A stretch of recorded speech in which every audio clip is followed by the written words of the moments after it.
কিন্তু খেয়াল করে দেখবেন আপনাদেরই তো চোখের সামনে, এটা তো মামার কাছে মার কাছে মামুর বাড়ির গল্প করার কিছু নাই, আপনাদেরই চোখের সামনে 5 তারিখের আগে যারা বিড়ি খেতে পারতো না, মুখ পান তাকিয়ে থাকতো, তারা এখন দোতলা সিগারেট টানে। বাপরে বাপ।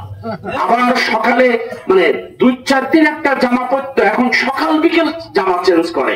হয়তো ভ্যানে চলতো না, রিক্সায় চলতো, এখন বড় বড় মোটরসাইকেল চড়ে। তা আমি মাঝে মাঝে বলি, হঠাৎ করে কি আলাউদ্দিনের চেরাগ পেলেন না কোন রাস্তায় কি হলো একটু বলেন দিনি ভাই।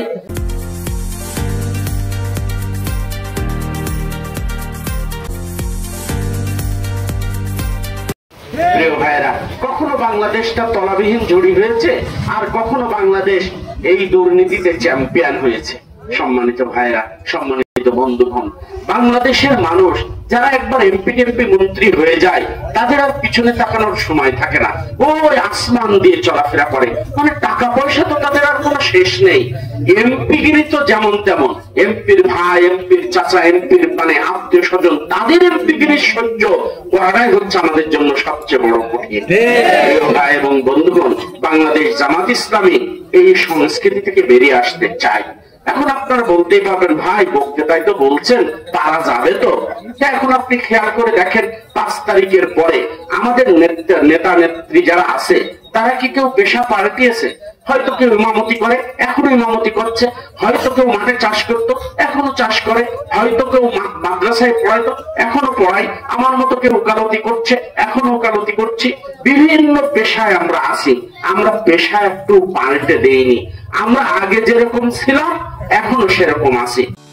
চুয়াডাঙ্গার একমাত্র দড়িজাত উৎপাদন ও সরবরাহকারী প্রতিষ্ঠান। অগ্রিম টাকা ছাড়াই সারা দেশে কুরিয়ারের মাধ্যমে পণ্য ডেলিভারি দেওয়া হয়। মোল্লা রোপ মিল, চুয়াডাঙ্গা। কিন্তু খেয়াল করে দেখবেন আপনাদেরই তো চোখের সামনে, এটা তো মামার কাছে মার কাছে মামুর বাড়ির গল্প করার কিছু নাই, আপনাদেরই চোখের সামনে 5 তারিখের আগে যারা বিড়ি খেতে পারতো না, মুখ পান তাকিয়ে থাকতো, তারা এখন দোতলা সিগারেট টানে। বাপরে বাপ। আবার সকালে 2-4 দিন একটা জামা পরতো, এখন সকাল বিকেল জামা চেঞ্জ করে। হয়তো ভ্যানে চলতো না, রিক্সায় চলতো, এখন বড় বড় মোটরসাইকেল চড়ে। তা আমি মাঝে মাঝে বলি, হঠাৎ করে কি আলাউদ্দিনের চেরাগ পেলেন না কোন রাস্তায় কি হলো একটু বলেন দিনি ভাই। সম্মানিত ভাইরা, এইরকম পরিকল্পনা নিয়ে আমরা দেশ চালাতে চাই না। আমরা দেশের মানুষের শান্তির কথা চিন্তা করে আমরা এগিয়ে যেতে চাই। প্রিয় ভাইরা, আপনারা খেয়াল করে দেখুন, আপনাদের সরকারের কাছে আপনাদের চাওয়াটা কি? আপনার একতলা বাড়ি 2তলা বানিয়ে দেবে, এটা কি সরকারের কাছে আপনি চান? না। আপনার একটা পাওয়ার টিলার আছে, 2টো কিনে দেবে, এটার জন্য আপনি চান? সরকারের কাছে তাও চান না। তাহলে আপনার ভাঙা ঘর একেবারে ইটির করে দেবে, এটাও আপনি চান না। চান কি? সুটিয়ার থেকে হাসাদা, সুটিয়ার থেকে জীবননগরে এই রাস্তায় যাবেন, রাস্তাটা ভালো দেখতে চান, ঠিক কিনা? প্রিয় ভাইরা, এরপরে কি চান? আপনার একটু পেটে ব্যথা, জ্বর হয়েছে, অসুখ হয়েছে, আপনার মেয়ের ডেলিভারি হবে, দৌড়তি জীবননগর হাসপাতালে গিয়ে যেন আপনি চিকিৎসা পান, তার বন্দোবস্ত সরকারের কাছে আপনি চান। এরপরে আপনি কি চান? এখান থেকে বাড়ি যাবেন, এখান বাড়ি থেকে জীবননগর থেকে রাত্রে ফেরবেন, নিরাপদে যেন বাড়ি ফিরতে পারেন, তার গ্যারান্টি আপনি চান। ভুল বুঝাবুঝি হবে, গ্যাঞ্জাম গন্ডগোল হবে, এই গ্যাঞ্জাম গন্ডগোলে আপনি আইনের শাসন প্রতিষ্ঠা চান।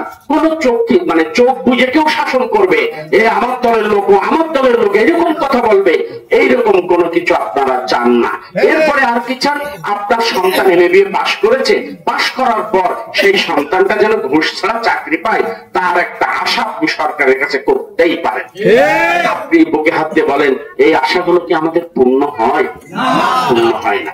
আমরা বাংলাদেশ জামাত ইসলামের পক্ষ থেকে আপনাদেরকে বলছি, ভাই আমরা এই আশা পূর্ণের জন্য এবার কাজ করছি। সারা বাংলাদেশের মানুষ এবার মুখে মুখে উঠেছে, সব দল তো দেখলাম, ঠিক আছে, এর চেয়ে খারাপ আর কত হবে? কথা হচ্ছে, ন্যাংটা মানুষের তো ডাকাতির ভয়তে কেউ লাভ নেই, তার কি আছে নেবে, তার কি আছে নেবে। তো বাংলাদেশের আর হারানোর কি আছে? তো একবার একেবারে কপাল ঠুকে জামাত ইসলামের ভোটটা দিয়েই দেখি না কেন, সারা বাংলাদেশের মানুষের এখন একই কথা, যে এর চেয়ে খারাপ আর কি হবে? দুর্নীতি বারবার চ্যাম্পিয়ন, এর চেয়ে খারাপ আর কি হবে?